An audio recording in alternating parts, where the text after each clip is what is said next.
This is Rock and Roll English. Real people, real English. Here's your host, Martin Johnston. Hello everyone and welcome to another episode of Rock and Roll English. Episode number 193, baby. Oh yeah. In today's episode I speak to the Hellraiser. Yes, he is back. If you have never heard him in a podcast, go back and listen to some old ones. I can't tell you the numbers of the episodes he is in because I can't remember, but go back and have a listen. And if you know the Hellraiser, you will know he is a bit of a strange character. Or maybe not strange, actually. Maybe an interesting character. You may remember that he lived in Uganda. Well, he has now moved to South Sudan because he has a new top secret job. And in today's episode, he tells us all about the training for this new secret job. We actually tried to start a conversation about how to be happy during this coronavirus stuff, but we just went completely off topic. I mean, that's normal on Rock and Roll English, but we went so far off topic today, it was like into another world. But I hadn't actually spoken to my friend in a while, so I was very interested to find out how this training went. So you can listen as well. As I always say on Rock and Roll English, it's just like sitting in a pub and listening to two friends have a conversation. That is exactly what you are doing in this episode. Unfortunately, the episode is a few minutes shorter than normal because we had some internet problems, but a very interesting, also strange, but also interesting episode nonetheless. So anyway, I'm going to stop talking now. Here is the conversation. Happy listening. Hellraiser, how are you today? Very good, Martin. How are you doing? Always fantastic, Hellraiser. Always fantastic. Even more fantastic, I have finally managed to track you down. So to track you down and have a conversation with you because you've been moving around a lot, haven't you, since the last time we spoke? I have. I've been all over the place. Yeah. I haven't been able to do a podcast for quite a while. It's been too long. Yeah. Certainly too long. Now you've ditched Uganda, so he's ditched it, he's left it, and living in South Sudan now. True. Yeah, I'm just going around countries that have Dan at the end of them. That's what I'm looking for these days. That's how I make my choices. I hadn't actually noticed that. So intelligent decision. Anyway, Hellraiser, how do we usually start the show? That's a difficult question. Do you remember? How do we? Oh, with a review. Do you think we have a review? I hope so. People are at home, they're not doing anything. Surely they're reviewing us. You would think that, wouldn't you? You would think that, but that's unfortunately not the case. But that is a great thing to do, to pass the time. If you're at home, just write a review, preferably on iTunes, if not Facebook, 5 stars. The text isn't particularly important. The 5 stars is the important thing. But we'll take anything, any platform, right? It doesn't have to be iTunes. I mean, they can send it in on a postcard as well. That would be okay as well, right? It's a bit less easy to see on iTunes on a postcard, but if that's what you want to do, go for it. Anyway, so the subject of today's podcast, you do know about Hellraiser because I asked you what you would like to talk about, to which you responded, love in the time of the coronavirus. And I asked you, what does that mean? And you said, let's explore it. So we're just going to explore love, okay? I think so. I think we should do that. And I think the listeners will be very, very happy with that as well. You know, exploring love in this tough time. Long distance relationships, family love, friend love. Yeah. All of these heavyweight concepts. Mm-hmm. Heavyweight. So yeah, obviously big, important concepts. And I thought, if we're exploring love, we can explore ourselves as well, Hellraiser. Please. Yeah. It's about time we did that. And in our pre-podcast conversation, you told me that you've been doing a bit of self-exploring recently because you had a psychological evaluation as part of your new job. So I thought we could see the results of that because I am very interested. When Hellraiser started to tell me about this, I said, please stop so we can save this for the podcast? What? Yeah, I mean, it was interesting. It was in Paris, and everybody has to do this kind of evaluation for the job. And obviously, I was quite worried about it because I didn't want them to find out that I was mad. So. And how does this test work exactly? Well, it's more of like a conversation with a professional. So you go in. So it was I had to, get the metro down at this place in Paris. Go to this guy's house or office. I don't know if he lived there. I'm not sure. Sounds already very seedy. So something seedy, something that's not quite right. That you just went alone to this guy's house in Paris. It wasn't in like an office then. I think it was kind of like an office block, but there was there was a bed in there. What happened in this test? I'm just gonna touch your anus and put my finger up your ass. It's all part of the test. Don't worry about it. Yeah, and that part was fine. So we were talking, and he was like, so stress triggers. What happens when you get stressed out? Do you turn to drink, drugs, sex, all this kind of stuff, smoking? And you said all of the above. I said that's exactly what I said. I said, yeah, all of those. And he was probably expecting maybe like one of the list. Like, yeah, maybe drink. Yeah, all of them in large quantities. Everything actually you've mentioned. And then so he laughed, and then he just came over and sat next to me and pulled out a cigarette. Bearing in mind we're indoors, and just handed me one and said, "Oh, well, let's have a cigarette now." And I said, I don't actually smoke those kind of cigarettes." And he went, "Hey, pas de problème." Walked over, opened a nice French accent. You did there. Thanks. Pulled open a drawer, and he had a tobacco library. Like, he had Cuban cigars, cigarillos, rolling tobacco, every kind of brand of cigarettes that you could imagine. And just said, yeah, have what you want. So I was like, okay. When you said as well, he came and sat next to you, how close did he sit? Because there's always that thing of like your personal space. Did he invade your personal space? I don't have that kind of problem. I'm fine with people invading I'm fine with people with space invading. It's okay. I've got no concept of personal space. Okay, so you've sat down for the cigarette, and then he just carried on. We had a smoke together, and he carried on the psychological evaluation, and then I left, and now I've got the job, so it must have gone okay. Okay, so you are psychologically stable. Apparently so, yeah. That's what he was saying. Okay, well that is good to know. So speaking about your trip to Paris, you also did some other special training. Is that right, Hellraiser?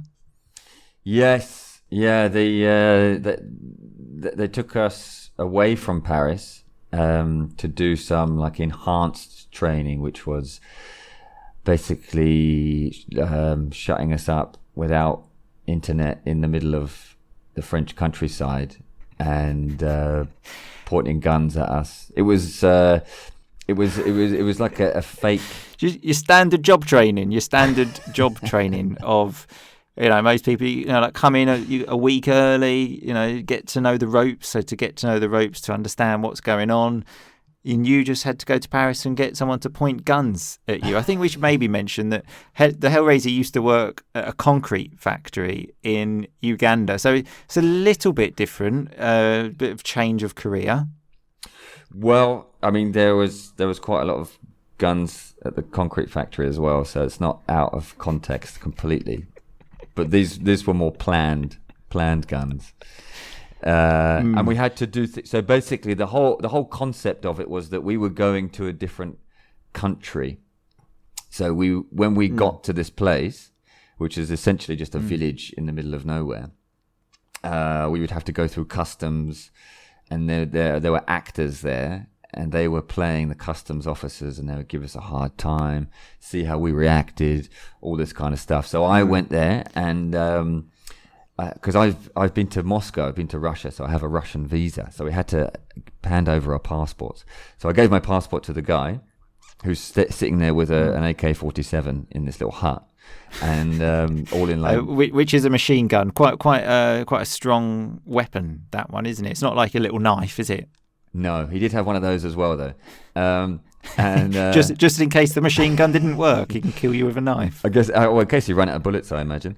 So he took my passport, and he said, "You've been to Moscow, you've been to Russia, you're a Russian spy." And I just panicked and said, "No, my girlfriend's Russian, and she's not." And he was like, "Oh, tell me about your girlfriend." I said, "Well, she's a writer, and she's not." And I just kept getting further and further and further into this make-believe life. And it's like, I go to Russia like twice a year to go and see my family over there. All of this is, I could have just said I went on holiday, but I just lied. And I got further. Why did you lie? What's so bad about, what's the problem if you go to Russia?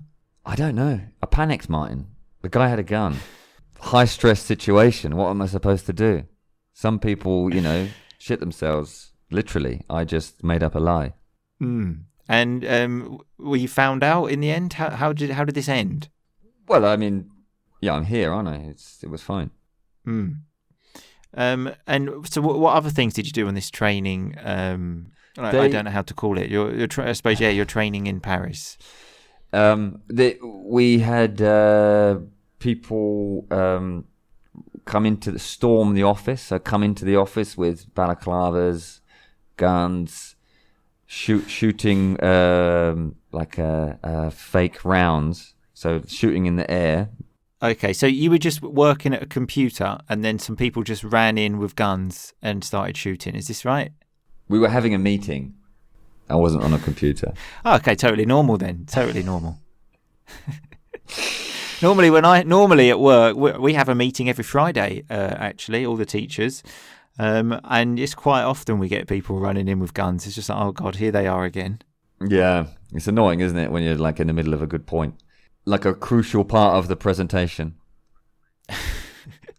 Yeah, she got my best slide coming up on PowerPoint, and you had to interrupt, didn't you? But what was the point of this? What did you learn from this? What did I learn from it? Yeah. Wow. That's a big question, isn't it? Well, no, it was supposed to just, prepare you for the worst. Because some people that we work with, they go to difficult places. Maybe they go places where they have like conflict and things. So it was supposed to prepare you for the worst, if the worst happens. I mean, one of the other things we had was, I think it was, it was 5 a.m. Someone came in and just said, "Right, we have to leave now. Work us up." And then we ran through the forest to try and get somewhere, and then you just hear this like gunfire in the background, like pop pop pop, and then someone shout, "Get down!" So you have to like jump on the floor, and then people just come and like ambush you. So ambush you, sort of like take you when you're not expecting it. And I imagine it wasn't particularly warm at 5 o'clock in the morning in Paris. It wasn't. It was very dark as well. And you were just sleeping, then someone just knocked on your door and you had to then get up and go to a forest. Is that right? Yep, that's correct. And do you feel prepared now? When you said you have to prepare yourself for the worst, I mean, if that happened now, would you be able to deal with that situation? I would just run in the opposite direction to everybody else, I think. That's my game plan now. Everyone goes one way. Yeah, I'll go the other way. A real team player then, to help the rest of your colleagues, really, really take one for the team, as we say. Yeah, definitely that's me. Yeah. How do you think you'd react in that kind of situation? I think I'd probably start crying. Would be step number one, and I tell them something like, "My mum will be really upset if you kill me, so please don't." And hopefully they would feel sorry for me. That would be my tactic. Did you not try that one? What, crying and screaming for my mum in front of like potential new work colleagues? No, I did not. Why would I? I mean, it's not going to be great for a reputation, is it?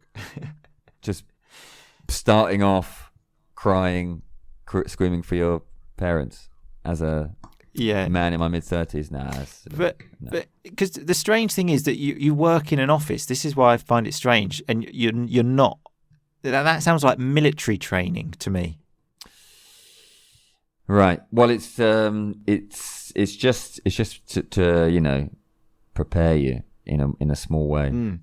Because your normal working day, from what I understood, is you walk to the office, you sit in front of a computer, you send a couple of emails, make a couple of phone calls, and then go home. So I don't understand why you're running around forests at 5 o'clock in the morning. I definitely send more than 2 emails per day. You've got that part wrong. Yeah. Well, obviously, good luck with it, Hellraiser. Thanks. I'll update you and the guys. Obviously, we hope stay safe and all that. We hope you don't have to use anything that you learn in Paris. And yes, stay safe. Thanks, guys. I intend to. Okay, I think everyone does, but sure, that's another really good plan of yours. But make sure you stick to it. Well, it's good to reinforce that. It's good to reiterate the fact about staying safe. I think it's important. Yeah, so to reiterate it, to say it again, especially in these troubled times. Sure. Okay, Hellraiser. Well, great to talk to you. Speak to you soon. And you, man. See you soon. Bye. Okay, so that was me and the Hellraiser talking about some strange stuff. But yes, all of that stuff is true that you heard. It's crazy for me as well. If you don't really understand what's going on, how all of that happened, don't worry, you're not the only one, because I'm not even 100% sure how all of that happened, and it still seems crazy to me, but never mind. So let's have a look at some of that rock and roll vocabulary. I said to the Hellraiser he had ditched Uganda. So when you ditch something or someone, you get rid of them and say goodbye, and then you go to the next one. We said we were going to look at some heavyweight concepts. So normally we use this term for boxers, a heavyweight boxer, a boxer that weighs a lot. And we use this about concepts, so really big concepts that weigh a lot. I said that this meeting in Paris with the psychologist seemed a bit seedy. So if something is seedy, it's not quite right, maybe a bit disgusting. You go there and think, this looks a bit maybe squalid, sleazy. All of these words are very similar to seedy.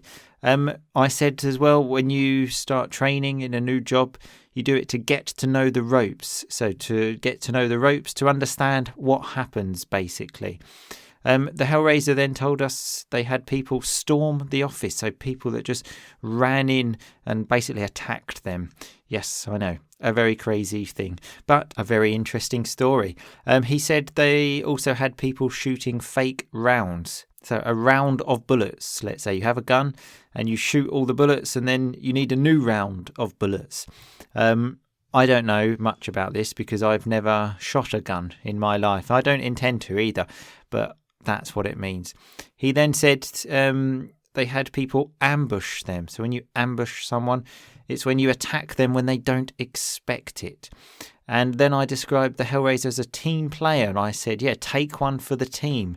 So when you do something to make yourself suffer, but you do it for the good of the team, that's the Hellraiser. And we said it's good to reiterate that this was obviously a fake thing. So reiterate it, say it again. Anyway, remember all of this rock and roll vocabulary is on the website, rockandrollenglish.com/episode 193.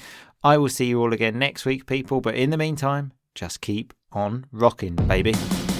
Thanks so much for listening to Rock and Roll English. For more great content and to stay up to date, visit rockandrollenglish.com and facebook.com/rockandrollenglish. We'll catch you next time.